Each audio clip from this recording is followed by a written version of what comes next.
नमोस्तु महाराज जी, दोनों महाराज जी को नमोस्तु, सभी छुल्लक जी महाराज जी को इच्छामि। महाराज जी, अभी शिक्षक विधान जो चल रहा है बहुत आनंद संपन्न हो रहा है, सभी को बहुत आनंद आ रहा है। हम लोगों को दूसरी तीसरी बार मौका मिल रहा है। महाराज जी, ऐसी शंका ये है कि जो पुण्यवाचन अपन करते हैं लास्ट में, तो वो लेडीज हम लोग हाथ नहीं लगा रहे हैं अभी। तो जो मंदिर में हम लोग हमेशा करते हैं हर अष्टांग का हमें विधान, शिक्षक विधान, तो उसमें हम सभी लोग लेडीज ही कर लेते हैं पुण्याचन।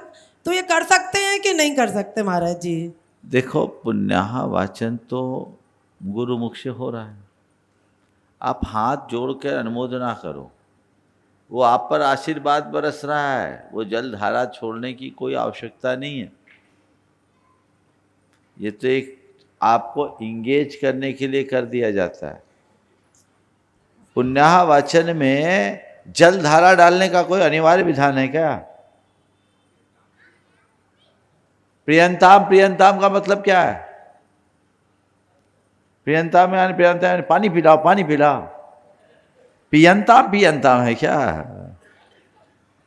प्रियंताम, प्रियंताम का अर्थ है प्रसन्न हो, प्रसन्न हो। अब वहां कहीं कहीं धारा लिख दिया, तो चूंकि हमारे यहाँ धारा करने की परंपरा पुरुषों की है, तो कोई एक पुरुष कर ले, और नहीं मिले तो ऐसे ही पढ़ लो और सुन लो। पुण्यावाचन हमेशा गुरु या कोई प्रतिष्ठाचार्य उनके मुख से होना चाहिए, तो वो उसका लाभ है। पुण्यावाचन कोई अनिवार्य क्रिया नहीं है, ये भी ध्यान रखना। नमोस्तु महाराज जी। विधान कराओ, और अगर आप कदाचित कोई पुण्यावाचन करने वाला नहीं है, तो ऐसा नहीं कि तुम्हारा विधान अधूरा है। अब ये तो आखिर का आशीर्वाद है, एक मांगलिक है। पुण्यावाचन का महात्मा है।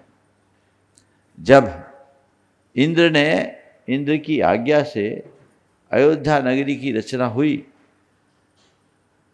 और ऋषभदेव के पिता नाभिराज मरुदेवी के साथ जब अयोध्या नगरी में पहली बार प्रवेश किए, तो देवताओं के द्वारा पुण्याह वाचन किया गया, ऐसा आदि पुराण में लिखा। जय हो।